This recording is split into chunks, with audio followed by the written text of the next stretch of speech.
आज थोड़े विद्यार्थी कम दिख रहे हैं पेपर का कारण। ठीक है, लेकिन कोई बात नहीं। अंतिम कक्षा में अपन सब लोग थोड़ा वही देखेंगे जो पेपर में आएगा, तो जो कक्षा में आए उनको थोड़ा लाभ मिलेगा। सब लोग हाथ जोड़ लें। नमो अरिहन्ताणं, नमो सिद्धाणं, नमो आयर्याणं, नमो वज्रायाणं, नमो लोये सवसाहुणं। मंगलमय मंगलकरण वीतराग विज्ञान, नमो ताहि जाते भय अरिहंतादि महान। करि मंगल करि हो महा ग्रंथ करन को काज, जाति मिले समाज सब पावे निज पद राम। हम सब लोग प्रथमानुयोग की कथन पद्धति को समझ रहे हैं। देखो, बहुत सारी चर्चा अपन सब लोगों ने चारों अनुयोगों में प्रथमानुयोग को मुख्य रख के और मोक्ष मार्ग प्रकाशक ग्रंथ के 8वें अधिकार को सामने रख के बात की। निश्चित रूप से आप लोगों को बहुत सारी चीजें समझ में आई होगी, और जो चीज नहीं आई होगी वो थोड़ा सा आप यदि अध्ययन करोगे 8वें अधिकार का तो आप सब लोगों को समझ में आएगा। देखो, यदि चारों अनुयोगों में हम सब लोग देखें कौन सा अनुयोग पहले लिखा गया, तो यदि आप विचार करोगे तो आपको पता है सबसे पहले कर्णानुयोग और द्रव्यानुयोग, इन दो अनुयोगों का विधान सबसे ज्यादा चला। फिर बाद में आचार्यों को जरूरत आ पड़ी, उनको लगा कि भैया अब हम सब लोगों को बोले कि चरणानुयोग की भी बात करनी चाहिए, कि लोगों को कर्णानुयोग और द्रव्यानुयोग का तो अध्ययन है, लेकिन उस तरह जीवन दिखाई नहीं दे रहा है, चारित्र दिखाई नहीं दे रहा है, आचरण नहीं दिखाई दे रहा है। इसीलिए कर्णानुयोग, द्रव्यानुयोग, उसके बाद तीसरे नंबर पे यदि किसी के शास्त्र दिखाई दिए बात में तो वो चरणानुयोग है। और सबसे अंत में आचार्यों ने को जरूरत आ पड़ी कि भैया अब लोग सूक्ष्म चर्चाएं नहीं करते, बोले इतना अध्ययन नहीं कर पाते, तो उन्होंने ऐसे जीवों के लिए, और उनको लगा कि भैया लोग धर्म मार्ग से विमुख हो रहे हैं, उनको धर्म मार्ग में लगाए रखना है धर्म, और बोले कि नए जीवों को धर्म मार्ग पर जोड़ना है। जिनेन्द्र, सीधे बैठो बेटा, कि उनको हम सब लोगों को धर्म मार्ग पर जोड़ना है। तो उन लोगों के लिए आचार्यों ने फिर प्रथमानुयोग का कथन किया। देखो, प्रथमानुयोग का कथन सबसे बाद में आया, लेकिन इसका मतलब ये नहीं कि भैया ये हमारे काम का नहीं है, ये तो बाद वाले जीवों के लिए है, ये तो तुच्छ बुद्धि वाले जीवों के लिए है। अरे सब बोले ये भी हमारे काम का है। हम सब लोगों ने अभी इतने दिनों में देखा ही सही कि प्रथमानुयोग का प्रयोजन हम सब लोगों ने देखा। प्रथमानुयोग के प्रयोजन में हम सब लोगों ने ये देखा कि भैया ये स्वाध्यायी जीवों के लिए भी काम का है, और जो जीव अभी अभी धर्म मार्ग में लगे उन जीवों के लिए भी ये क्या है, काम का है। जो जीव तत्वज्ञानी हो चुके उनको प्रथमानुयोग बोलो एक शब्द में किसके काम का है, उदाहरण रूप भाषित होता है।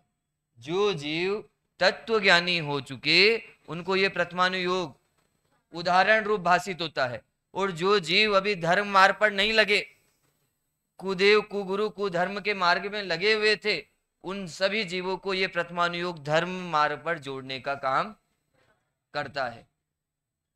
और प्रयोजन में अपन ने और भी बहुत सारी बातें देखी थी। फिर जब हम प्रथमानुयोग के प्रयोजन के बाद गए आगे थोड़ा सा, तो हमने बोलो प्रथमानुयोग के व्याख्यान का विधान देखा। देखा था कि नहीं देखा था? बोलो प्रथमानुयोग के व्याख्यान का विधान हम सब लोगों ने देखा था।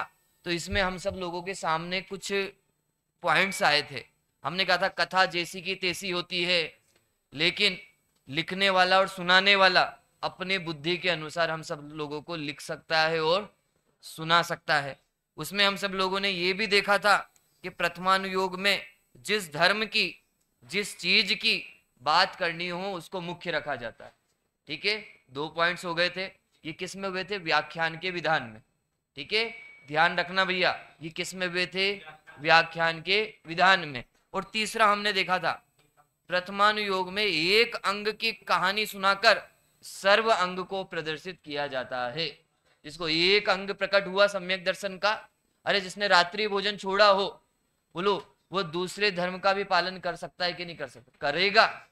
ठीक है, जिसने रात्रि भोजन छोड़ा है वो जिन मंदिर भी जाएगा भाई। ठीक है, इस तरह ये भी हम सब लोगों को देखना। और एक हम सब लोगों ने देखा था कि धर्म दृष्टि से अनुचित कार्य की भी प्रशंसा किसमें की गई है? प्रथमानुयोग के शास्त्रों में की गई है। फिर से बोलता हूं भैया, धर्म दृष्टि से कोई ऐसे कार्य हो जो हम सब लोगों को लगता है भैया ये तो सही नहीं था, लेकिन बोलो उसकी भी चर्चा प्रथमानुयोग में है।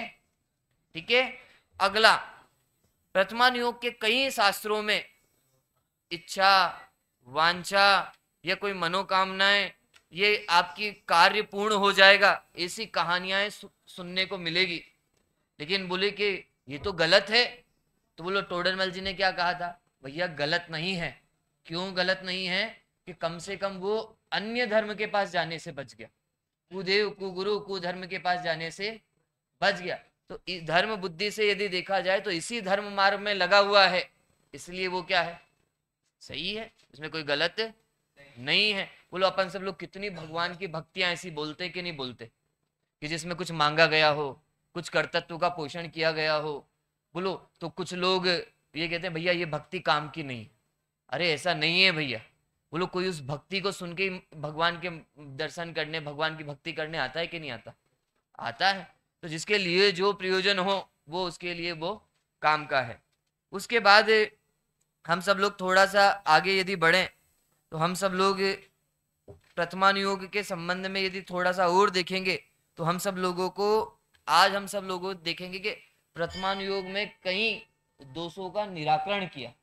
कई चीजें ऐसी है कि जिन जो जीवों को ये लगता है अरे प्रथमानुयोग में तो ये चीज सही नहीं है, इसमें तो ये चीज गलत है, तो उन चीजों का भी निराकरण किसमें किया? प्रथमानुयोग के शास्त्रों में किया। आप देखना बहुत काम का टॉपिक है हम सब लोगों के लिए। अच्छा, उससे पहले एक चीज और मैं आप सब लोगों को, कि भैया अनुयोगों के व्याख्यान की पद्धति, ये भी हम सब लोगों को समझना। केवल 3 लाइन हम सब लोग देखेंगे 286 नंबर के पेज पे, मोक्ष मार्ग प्रकाशक में। चारों अनुयोगों की नहीं देखेंगे, लेकिन प्रथमानुयोगों की हम सब लोगों को देखनी पड़ेगी कि प्रथमानुयोग ग्रंथ की व्याख्यान करने की पद्धति क्या है। इस बात को हम सब लोगों को समझना पड़ेगा। मिला आप सब लोगों को भैया? मिल गया। पेज नंबर 286, 286 यही है। मतलब मेरे पास पुराना ग्रंथ है, हो सकता है पीडीएफ में कुछ और हो और आप सब लोगों के हाथ में जो है वो कुछ और होगा। प्रयोजन के बाद व्याख्यान की पद्धति आप सब लोग निकाल लेना भैया। ठीक है, क्योंकि मेरे पास जो सामने ग्रंथ रखा हुआ है वो पुराना वाला ग्रंथ रखा हुआ है। देखो अनुयोग के व्याख्यान की पद्धति, इसमें कहा अब इन अनुयोगों में कैसी पद्धति की मुख्यता पाई जाती है सो कहते हैं। ठीक है, पद्धति मतलब क्या होता है? तरीका, स्टाइल। ठीक है, तो इन अनुयोगों में कैसी पद्धति, कैसे तरीका पाया जाता है वो कहेंगे। आप कहोगे ये बात तो पहले ही कर चुके थे ना, पद्धति तो लेकिन देखो भाषा संबंधी किस तरह का वर्णन होता है वो इसमें बताया। प्रथमानुयोग में तो अलंकार शास्त्र की व काव्यादि शास्त्रों की पद्धति मुख्य है। पहली लाइन, ये इंपॉर्टेंट लाइन है। प्रथमानुयोग में तो अलंकार शास्त्र की व काव्यादि शास्त्रों की क्या है? पद्धति मुख्य है। आप प्रथमानुयोग के शास्त्र देखोगे तो उसमें आपको पता है क्या मिलेंगे? अलंकार आदि की चर्चा होगी, काव्य आदि की चर्चा होगी। तो आप ये तो बोले कि क्यों की गई भैया अलंकार और काव्य आदि की चर्चा प्रथमानुयोग के शास्त्रों में? क्यों? इसलिए की गई कि भैया यदि हम सब लोग देखें तो किसी को यदि कोई बात घटना हुई हो और वैसी की वैसी सुना दे सतीश, तो मजा नहीं आता। मजा कब आएगा? उस घटना को बड़ा चढ़ाकर सुनाए। उस घटना में चाहे वो चीज नहीं हुई हो लेकिन फिर भी हम सब लोग वो बता देते हैं, बोले तब मजा है। हम कहते हैं ना बोले कि आप ये कहोगे भाई साहब प्रतिमानुयोग में तो इस तरह का वर्णन क्यों आया, युद्ध की इतना वर्णन क्यों किया, श्रृंगार का वर्णन इतना क्यों किया गया। देखो सीधी सीधी इतनी सी कह देते कि भैया उन राजा की रानी कैसी थी, बहुत सुंदर थी, तो मजा नहीं आता।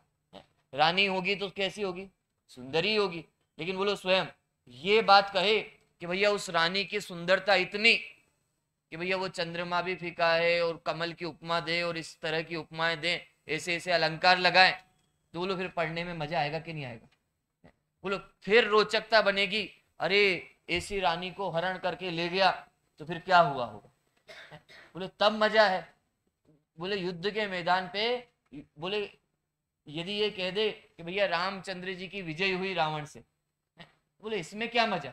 लेकिन ये बताया जाए भैया रामचंद्र जी इतने ताकतवर थे, हैं, लेकिन ये कहा जाए भैया रावण भी कम नहीं था।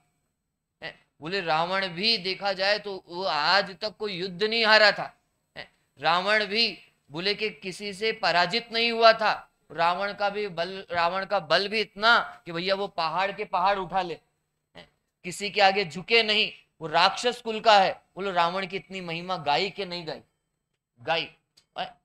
और ये कहते भैया रावण में तो कोई दम ही नहीं था और रामचंद्र जी ने उसको जीत लिया, बोले फिर मजा नहीं था।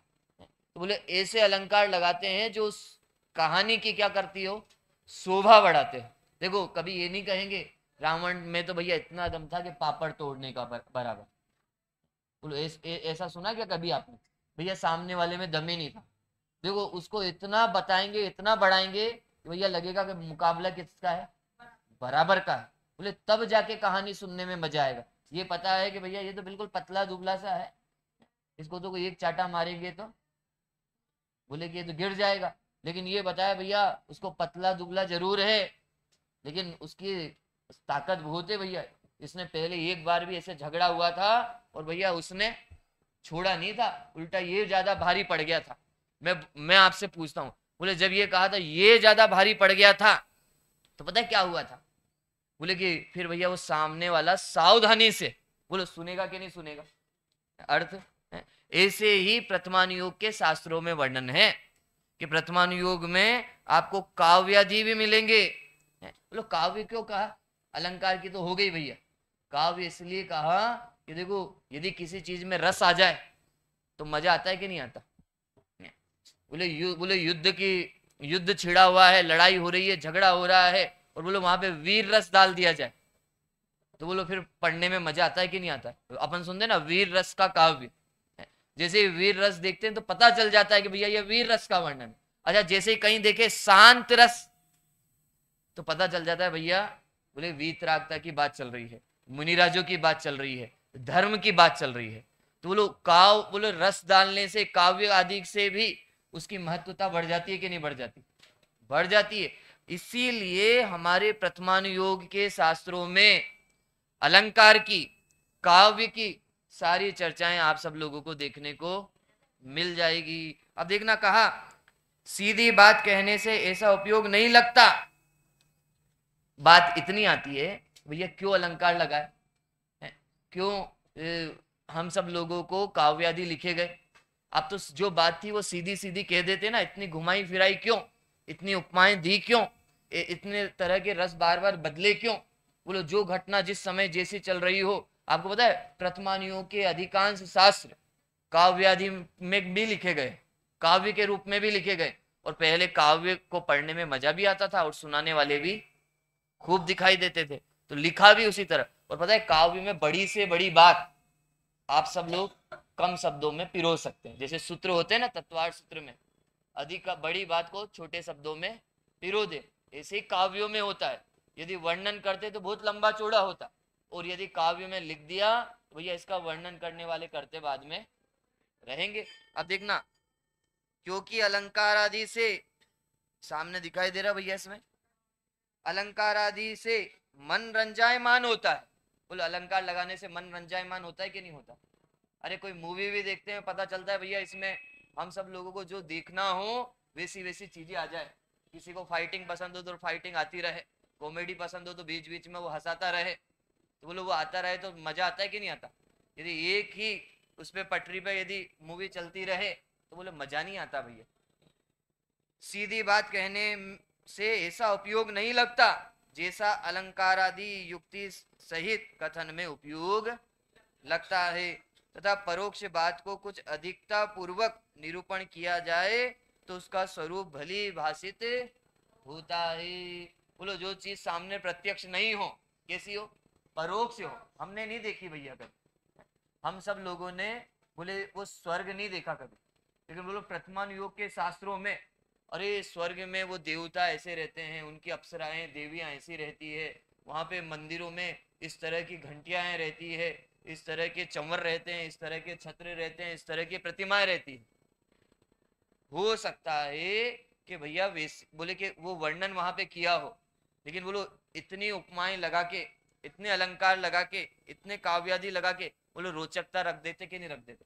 अब हम यहाँ बैठे हुए हैं लेकिन हमारी इच्छा यहाँ हो रही कि नहीं हो रही, चलो एक बार कम से कम स्वर्ग जाए, एक बार देवताओं को देखें, एक बार वो देवताओं बोले वो देवियों को देखें जिनकी सुंदरता की चर्चा इतनी की गई है। अरे कोई व्यक्ति सामने नहीं हो, बोलो तो बोले सामने नहीं हो और यहाँ नहीं हो और वो आने वाला हो, तो बोलो हम सब लोग उसकी महिमा गाते कि नहीं गाते, कहते हैं भाई साहब वो बहुत बढ़िया पढ़ाता है, बहुत अच्छा है, आपने कभी उनको अभी तक सुना नहीं है। बोलो इतनी सारी चीजें बताते हैं तो हम सब लोगों का मन ये होता है कि नहीं होता है, चलो यार उनको एक बार सुनेंगे तो सही, बैठेंगे तो सही, कक्षा में जाएंगे तो सही। प्रथमानुयोग में भी भैया इसीलिए वर्णन है ऐसा। आप कहोगे काव्यादि का वर्णन क्यों है? बोले कि ये अलंकार आदि की चर्चा क्यों, कि भैया ये इसीलिए किया कि उसमें रोचकता हम सब लोगों के सामने आए, कोई चीज नहीं हो लेकिन फिर भी देखने का भाव हम सब लोगों को आ जाए। बोलो स्वर्ग की इतनी महिमा नहीं गाते तो फिर हम सब लोग कहते हैं क्या भैया स्वर्ग जाना है, इतनी महिमा गाई, स्वर्ग में ऐसी ऐसी चीजें होती है, इसलिए आज हम सब लोग कहते हैं भैया मोक्ष नहीं जा पाए तो कहाँ जाएंगे, स्वर्ग। और बोलो नरक की इतनी हीनता बताई, नरक के इतने दुख बताए कि जैसे ही एक बार पता ये कहा कि भैया नरक जाना है, बोले भैया कभी नहीं जाएंगे, बचने की भी कोशिश करते कि नहीं करते, करते हैं। तो ये ही हम सब लोगों को समझना। आगे देखो और भी कहा, हाँ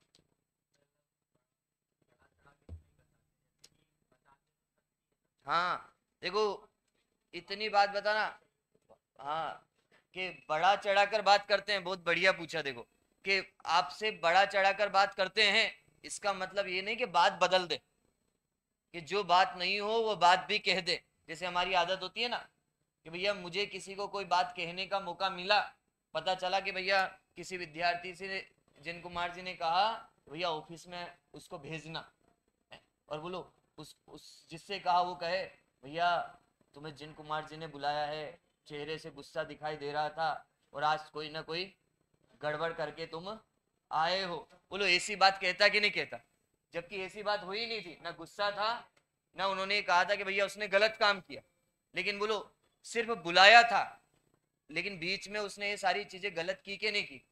हाँ, ये भी हो सकता था कि भैया सही वर्णन करता, भैया जिन कुमार जी ने बुलाया है तो कोई काम हो सकता है, कोई बड़ा काम हो सकता है, कोई चीज तुम्हें बताने वाले हो, देखो ये वर्णन सही है। लेकिन जो चीज हुई नहीं या होने वाली नहीं थी उस चीज का वर्णन करना, बड़ा देखो बड़ा चढ़ाकर कहने में ये चीज जरूर हो जाती है, कभी कभी झूठ भी बोल दिया जाता है, गलत भी बोल दिया जाता है। मैंने कहा ना स्वर्ग का इतना वर्णन किया तो इसका मतलब ये नहीं कि स्वर्ग सुंदर नहीं होते, बोले स्वर्ग सुंदर होते हैं कि नहीं होते हैं? बोलो देवता देवगण सुंदर होते कि नहीं होते, होते हैं। कामदेव को सुंदर बताया तो केवल ऐसा नहीं कि रोचकता प्रकट करने के लिए बताया गया, बोले भैया वो सच में सुंदर होते, ठीक है। तो इतना हम सब लोगों को समझना। अब देखो बस इतना ही इसमें देखेंगे। अब मुख्य रूप से हम सब लोग पेज नंबर किस पे देखेंगे भैया, अनुयोग में दिखाई देने वाले परस्पर विरोध का निराकरण।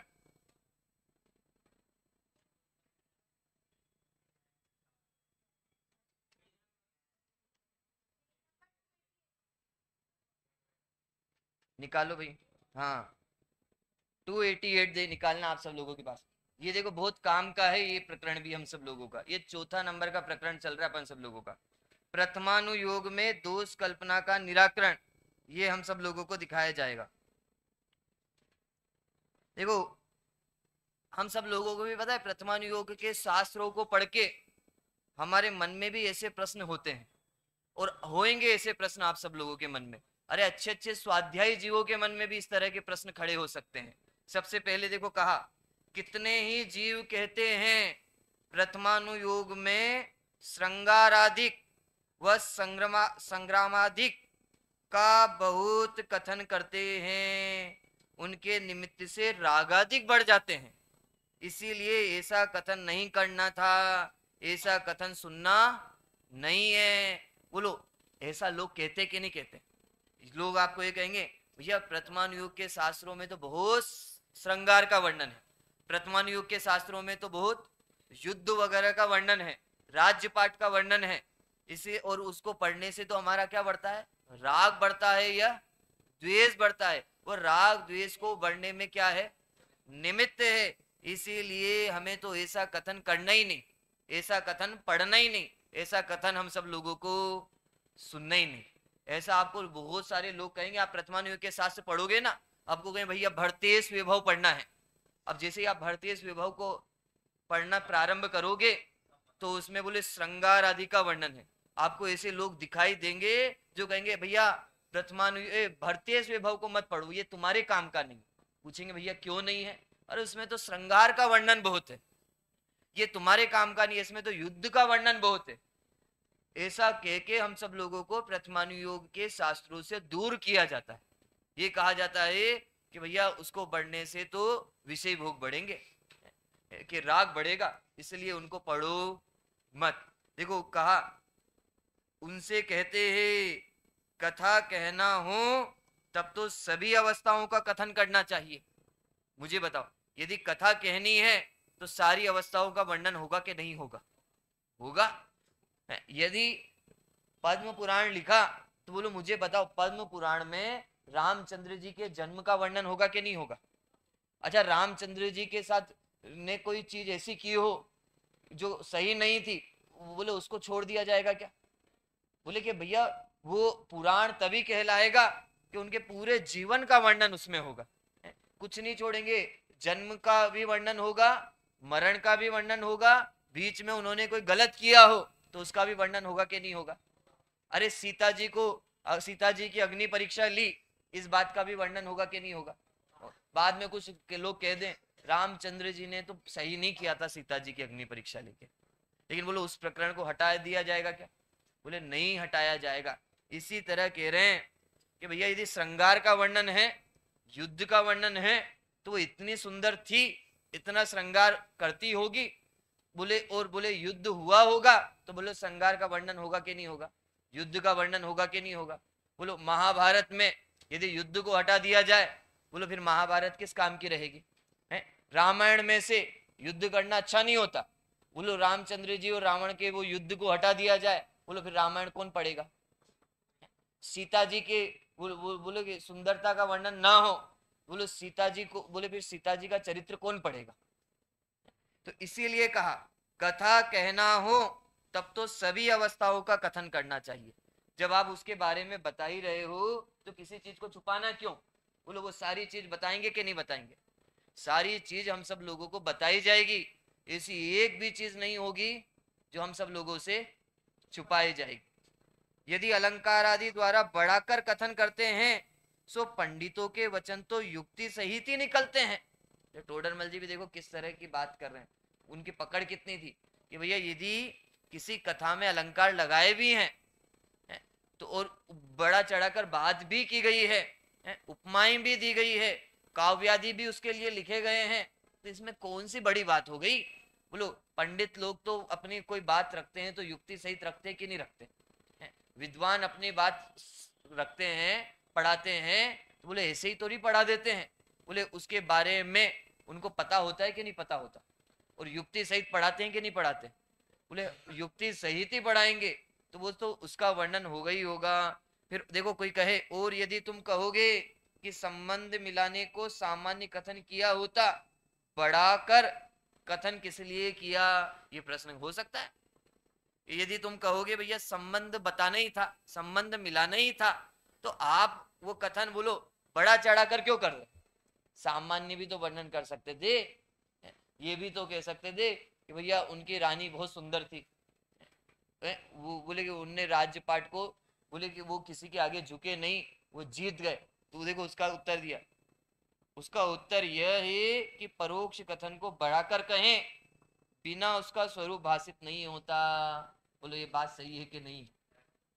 जो चीज सामने नहीं हो उसको यदि बढ़ाकर यदि नहीं कहें, उसकी महिमा नहीं बताई जाए, तो बोलो वो प्रत्यक्ष भाषित होगा नहीं। हमारे सामने बोलो शास्त्र हो, जिनवाणी रखी हुई है, लेकिन बोलो हम सब लोगों को सबसे पहले जिनवाणी की महिमा बताई जाती है कि नहीं बताई जाती है? शास्त्रों की महिमा बताई जाती कि नहीं बताई जाती? जब हमें इनकी महिमा बताई जाती है तो हम सब लोगों को लगता है भैया ये मेरे काम का है, इनको मैं छोड़ नहीं सकता है? अभी हम सब लोग प्रथमानुयोग का प्रयोजन देखा, प्रथमानुयोग का हम सब लोगों ने विधान देखा। बोलो इससे हमें ये पता तो चला भैया प्रथमानुयोग के शास्त्र मेरे लिए काम के। नहीं तो बहुत सारे लोग तो कहते हैं भैया प्रथमानुयोग में क्या है, कहानियां ही तो है, पढ़ते ही नहीं है।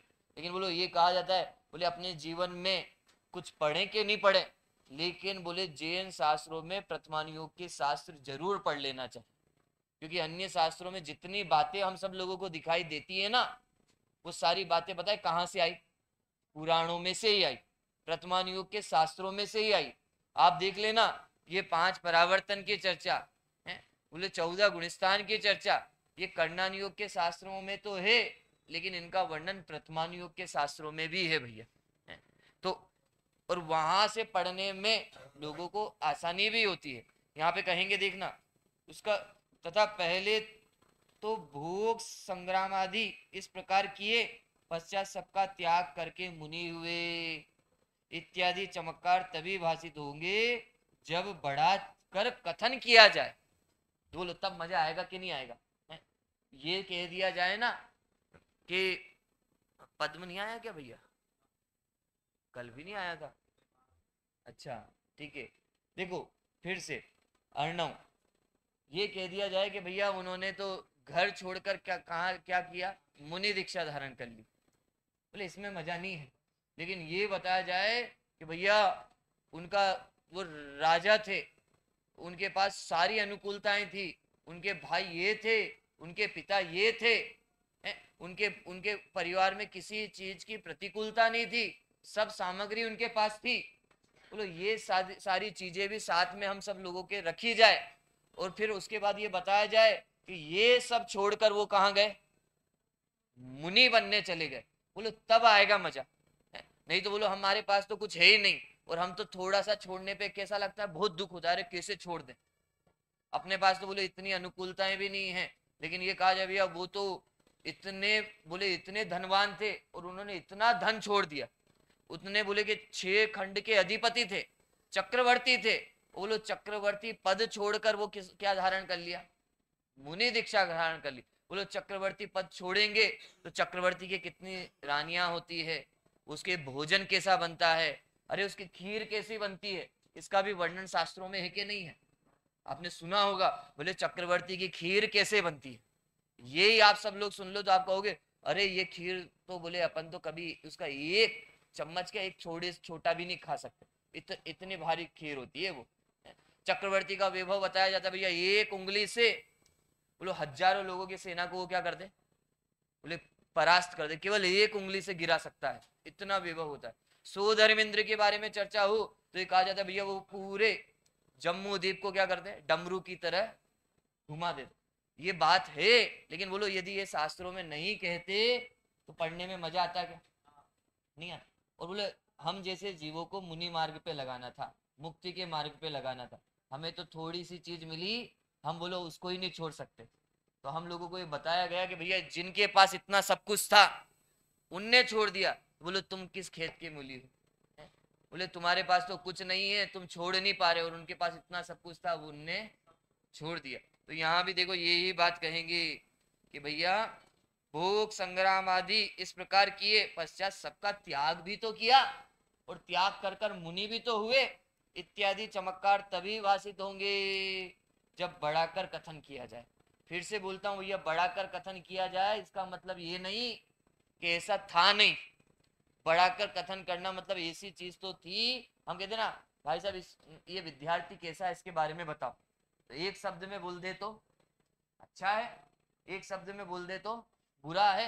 लेकिन बोलो मैं अच्छा बोलूं और वो मेरे पास खड़ा रहे पूछने वाला, भैया ये पढ़ाई में भी अच्छा है, इसके इतने नंबर आए थे और व्यवहार भी बहुत अच्छा है, हमेशा चेहरे पे प्रसन्नता रहती है, बोलो उसके बाद इतनी सारी चीजें मैं बताऊं जबकि गलत नहीं बताई, वो क्वालिटी उसमें थी कि नहीं थी, थी, लेकिन बोलो उसके फिर मजा आएगा कि नहीं आएगा उसके बारे में सुन, तब मजा आए। एक अच्छा कह दिया जाए वो तो ठीक है, लेकिन वो अच्छा क्यों है इस बारे में भी बता दिया जाए, बोले तब ज्यादा पहुंच जाता है।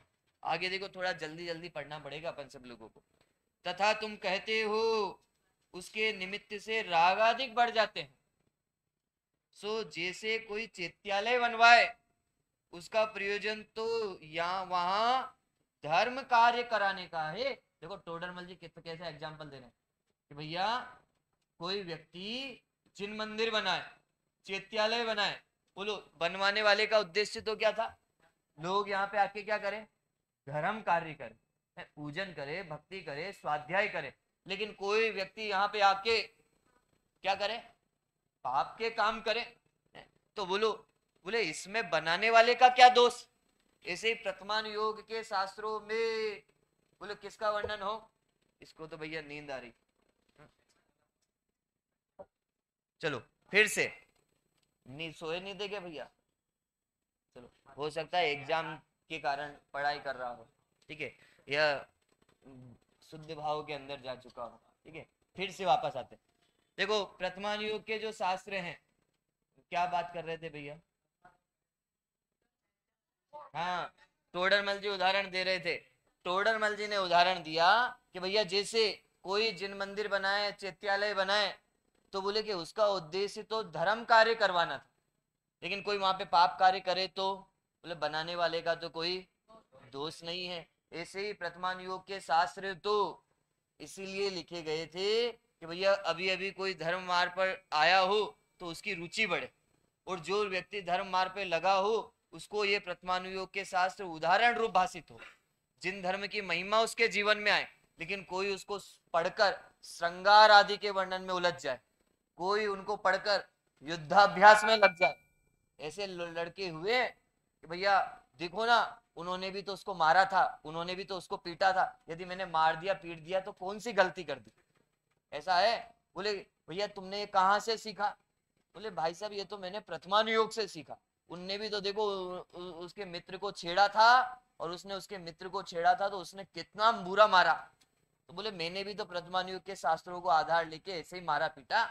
ऐसा कहते कि नहीं कहते, कोई बना ले श्रृंगार आदि का वर्णन करे, वो बोलो वो किसी के बारे में उठपटांग बातें करे, किसी लड़की के बारे में, किसी महिला के बारे में बातें करें, अपन के भैया ये क्यों कर रहे हो, वो कहे ये ऐसा वर्णन तो अपने प्रथमानुयोग के शास्त्रों में ही है।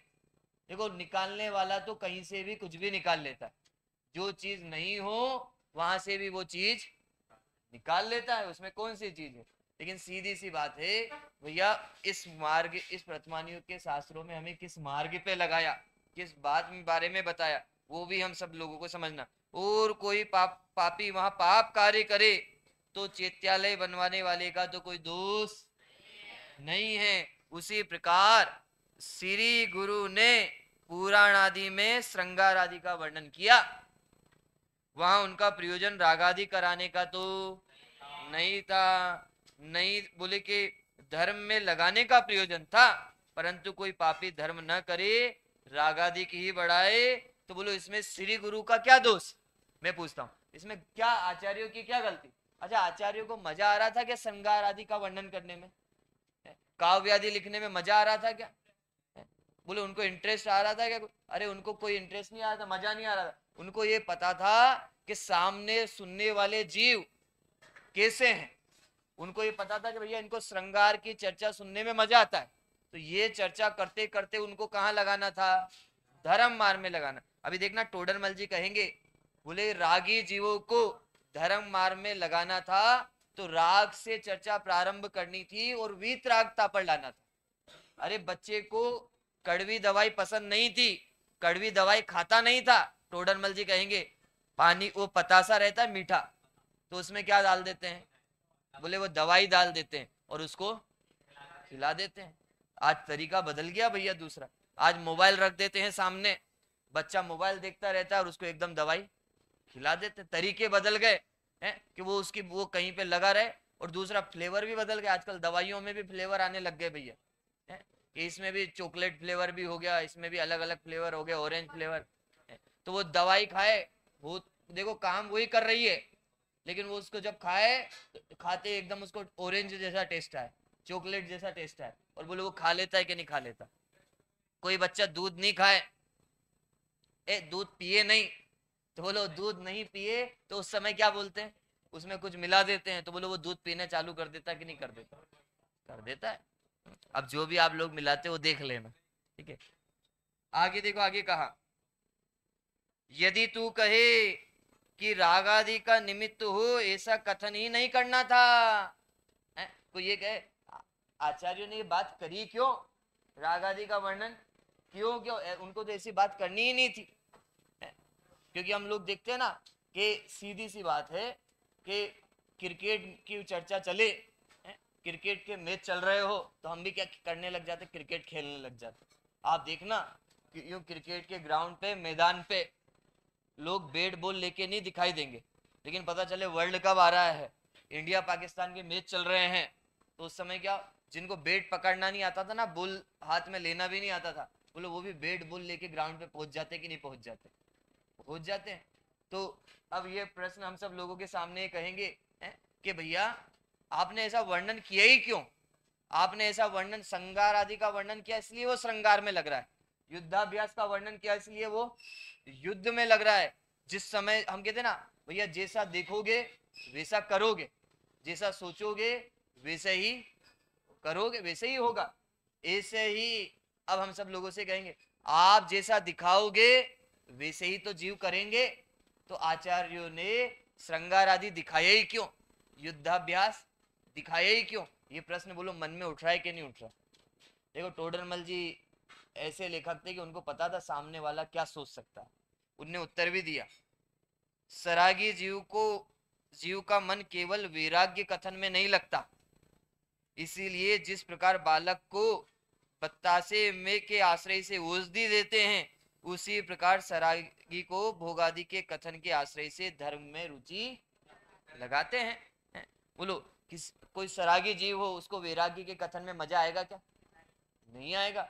उसे कहें, बोले अभी तो वो धर्म मार्ग में लगा ही नहीं, और उससे कहे भैया जिन धर्म में जिन मुझे मुनि दीक्षा धारण करनी चाहिए, मुनि दीक्षा धारण किए बिना मोक्ष नहीं होता है, मोक्ष जाना है तो ये सर्वप्रथम हम सब लोगों को मुनि दीक्षा धारण करनी पड़ेगी, 3 चौकड़ी कषाय का अभाव करना ही पड़ेगा। बोलो यदि उसको सीधी सीधी ऐसी बात कहेंगे, करना नियोग की अपेक्षा से भैया 3 चौकड़ी कषाय का भाव करो, मुनि दीक्षा धारण करो, तो बोलो वो करेगा क्या, नहीं करेगा।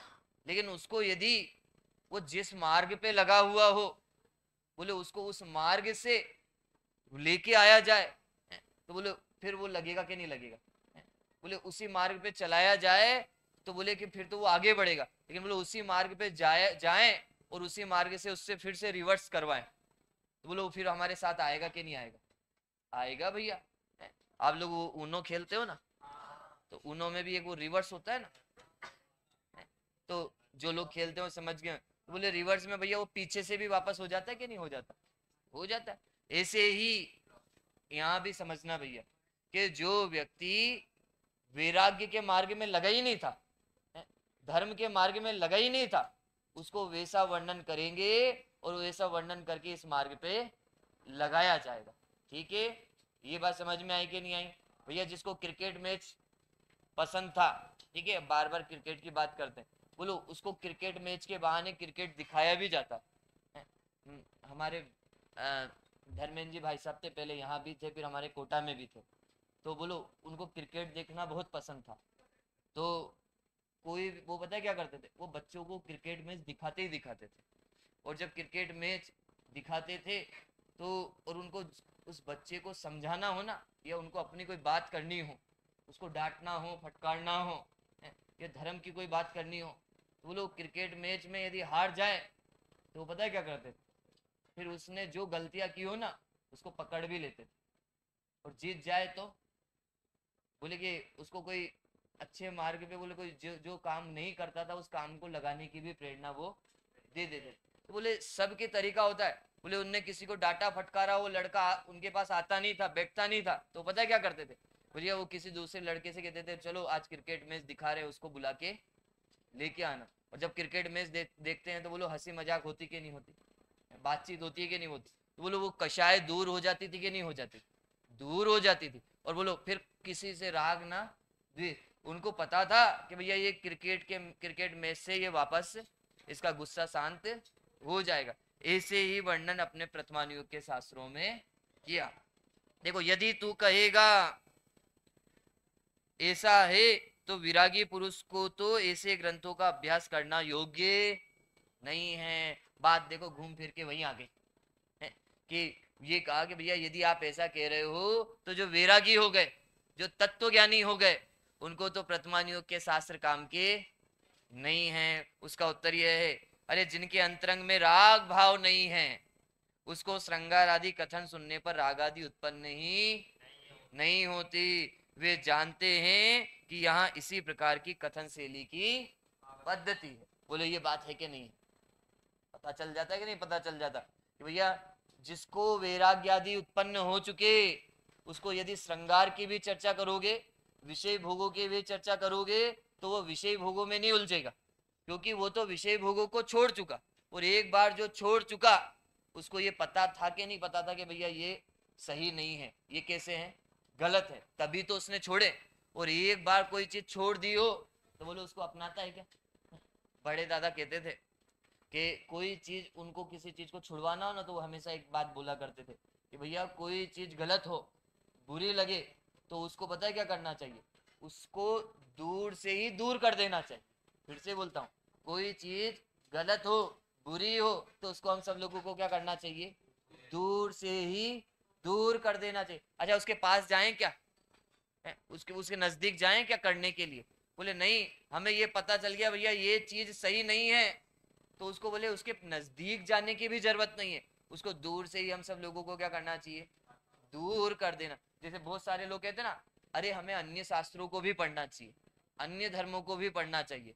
प्रथमानुयोग के शास्त्र अभी हम सब लोगों से ये कहेंगे भैया उनको पढ़ने से कोई मतलब ही नहीं है, वो कुछ काम के ही नहीं है, वहां से कुछ निकलने वाला ही नहीं है। आप कोई कहेगा नहीं भाई साहब वहां से भी कुछ अच्छी बातें तो आ ही जाएगी, लेकिन मैं कहूंगा भैया नहीं आएगी। क्यों? मुझे मुझे बताओ, रेत में से, बोलो रेत में से कभी तेल निकल सकता है क्या? लेकिन आपसे कोई कहे कि भैया रेत में से तेल निकल सकता है, ऐसी मशीनें आ गई है, तो बोलो आप कोशिश करोगे क्या? जब ये पता है कि रेत में से तेल निकल ही नहीं सकता, ये असंभव है, तो बोले यहाँ तक प्रथमानुयोग के शास्त्रों में कहा कि भैया असंभव भी यदि संभव होता हुआ दिखाई दे तब भी, लेकिन अन्य धर्मों के शास्त्र में से हम सब लोगों के लिए कुछ निकल ही नहीं सकता, ये बात कही। अन्य धर्मों की कथाओं में से, अन्य धर्मों के पुराण आदि में से, जैसे बहुत सारे लोग अन्य धर्मों की रामायण देखते हैं ना, महाभारत देखते हैं, तो बोलो बाबू युगल जी थे कोटा में, वो तो कहते थे कि भैया ये बिल्कुल उचित ही नहीं है, अनुचित ही नहीं है। वो तो कहते थे इसको जिसने इसको एक बार सुन लिया उसके जीवन में मिथ्यात्व रहता है। बोले जैसे ही रामचंद्र, बोले हनुमान जी की चर्चा आती है, हमें अपने यहाँ के हनुमान जी नजर नहीं आते, हम सब लोगों को तो कहाँ के हनुमान जी नजर आते हैं? क्यों आए? क्योंकि हमने वैसी चर्चा, उनको देखा वैसा टेलीविजन पे, हमने उनके बारे में ऐसा सुना, हमने अपने हनुमान जी के बारे में तो पढ़ा ही नहीं। अच्छा पढ़ भी लिया तब भी लोगों को पता है क्या ख्याल में आते हैं? वही, क्योंकि हमने इतनी रोचकता से देखा, इतने अच्छे से देखा कि हम सब लोगों को ख्याल भी वही आते। अरे अच्छे अच्छे बड़े बड़े विद्वान गड़बड़ कर देते हैं, बोले कि शास्त्र स्वाध्याय में सभा में बोले कि उदाहरण सुना रहे हैं, तो गलती से उनसे पता है क्या निकल जाता है? उनके धर्म का उदाहरण निकल जाता है, जबकि वो अपने यहाँ हुआ ही नहीं ऐसा।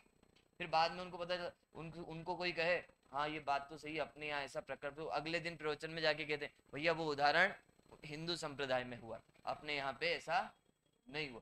तो ऐसा होता है कि नहीं होता? ऐसे भैया उनसे यदि बचे तो ज्यादा अच्छा है।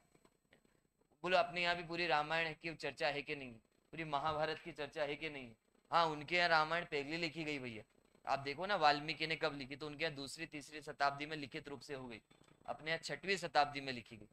ठीक है, लेकिन ऐसा नहीं कि बाद में लिखी गई तो और उनके पहले लिखी गई तो वो प्रमाणिक और हमारी बाद में लिखी गई तो अप्रमाणिक, ऐसा नहीं है। ठीक है, आगे देखो ऐसा कहेंगे,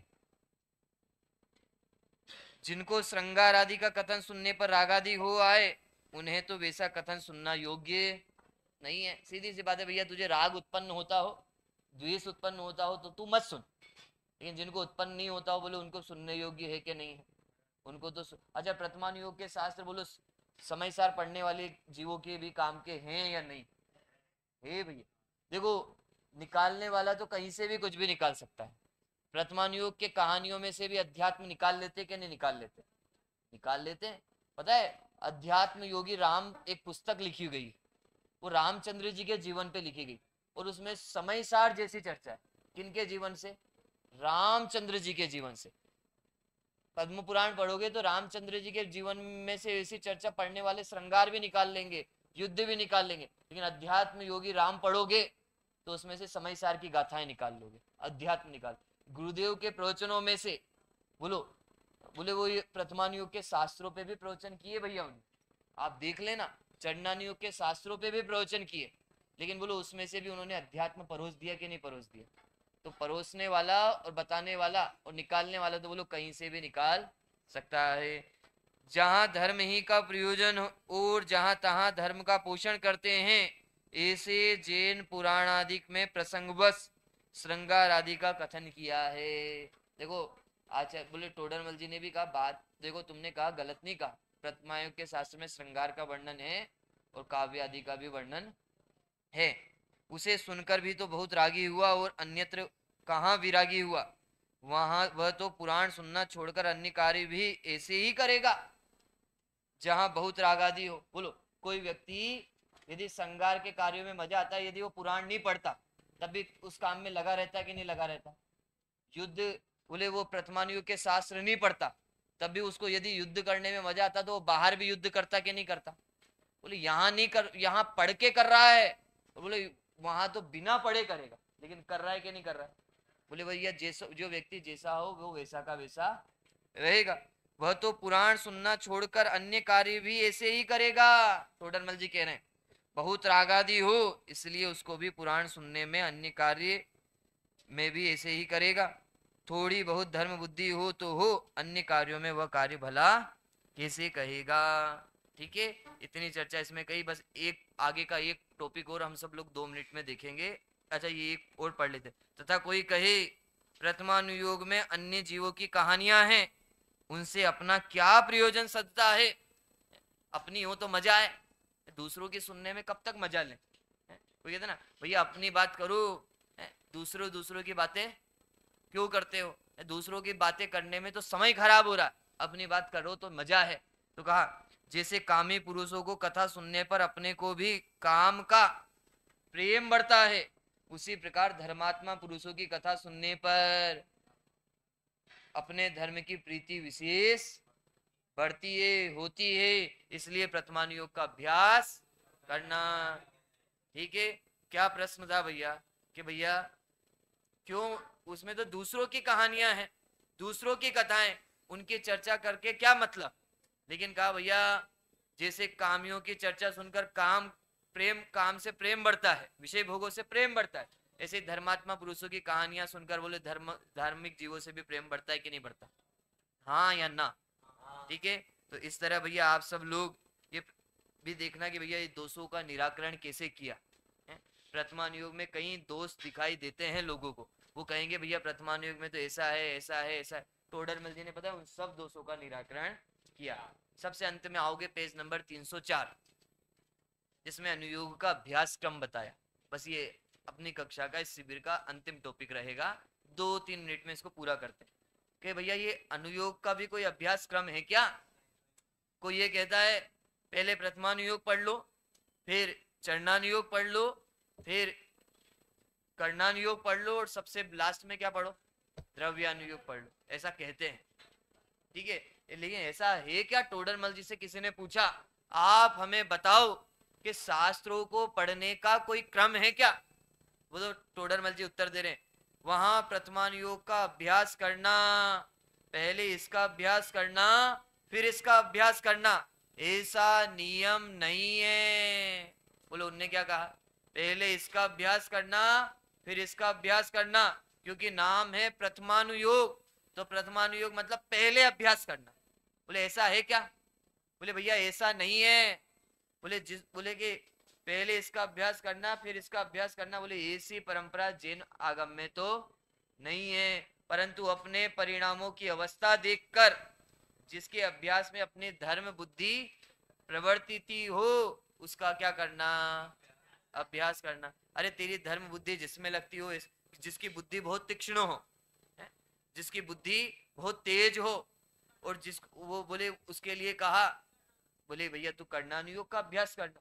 जिसकी मैथ्स अच्छी हो, आप में से कोई ऐसे होंगे कनिष्ठ उपाध्याय में जिसको मैथ्स में भी मजा आता हो, लोग कम है मैथ्स में मजा आने वाले विद्यार्थी कम दिखाई देते हैं, लेकिन बोले ऐसे होंगे तो मैं बोलता हूँ उन जीवों के लिए कर्णानुयोग पढ़ना भैया। जिनको उपन्यास पढ़ने में मजा आता है, कथाएं पढ़ने में मजा आता है, वो प्रथमानुयोग पढ़ना।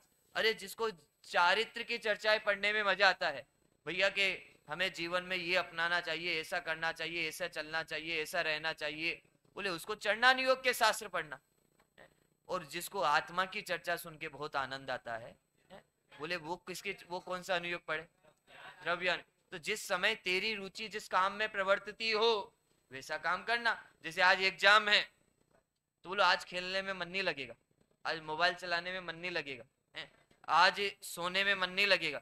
जो जिस विद्यार्थी को पता है भैया अच्छे नंबर लेके आना है, कम नंबर आए तो भैया वो डांटेंगे, अमन जी कुछ बोलेंगे, जिन कुमार जी कुछ बोलेंगे, तो बोले कि बाद में मीटिंग में सुनने से अच्छा है कि पढ़ाई कर ले। तो बोला आज दिन भर पढ़ेगा कि नहीं पढ़ाई करेगा, पढ़ाई करेगा, और ये भी सोचेगा भैया पेपर कैसा जाए, अच्छा जाए। तो बोलो आज दिन भर उसकी बुद्धि पढ़ने में प्रवृत्ति होगी। ऐसे भैया तेरी जिस समय बुद्धि प्रवर्तित हो उस अच्छा बदलना भी पड़ता है कि नहीं पड़ता है बार बार। आपको पता है कोई व्यक्ति एक ही एक काम करके बोर हो जाते हैं, ऐसे लोग देखे होंगे आप सब लोगों ने, मूवी देख देख के ही परेशान हो गए।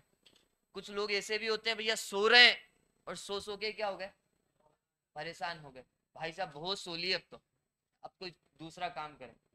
सो अच्छा सो के भी थक जाते हैं लोग, ठीक है, मूवी देख के भी थक जाते हैं, क्रिकेट खेलते खेलते भी थक जाते हैं। अरे किसी को रसगुल्ला पसंद वो भी खा खा के भी थक जाते कि नहीं थक जाते। ऐसे ही देखो यहाँ कहा अथवा कभी किसी शास्त्र का अभ्यास करे, कभी किसी शास्त्र का अभ्यास करे तथा जैसे रोज क्या है भैया मेरे कट रहा है, क्या लिखा है, रोज नामचे में तो अनेक रकम जहां तहां लिखिए, उसी खाते में ठीक खतौनी करे तो लेन देन का निश्चय हो। उसी प्रकार शास्त्रों में तो अनेक प्रकार का उपदेश जहां तहां दिया है, उसे सम्यक ज्ञान यथार्थ प्रयोजन सहित पहचाने तो हित और अहित का निश्चय हो।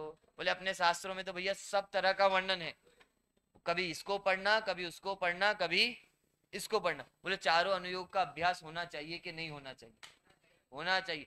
केवल ये नहीं कि वर्तमानुयोग का अभ्यास हो, किसी को कर्णानुयोग से डर लगता है। मैंने देखा कई विद्यार्थी ऐसे होते हैं जो कहते हैं भाई साहब आप गुणस्थान की चर्चा मत करो, कर्मों की चर्चा मत करो, वो नहीं करनी, हमें समझ में ही नहीं आता। ऐसे होंगे आप में से कि हमें तो गुणस्थान कैसे पढ़ेंगे भाई साहब, जब शास्त्री प्रथम वर्ष में आ जाएंगे तो आखिर गुणस्थान कैसे पढ़ेंगे, ऐसा डर लगता है कि नहीं लगता।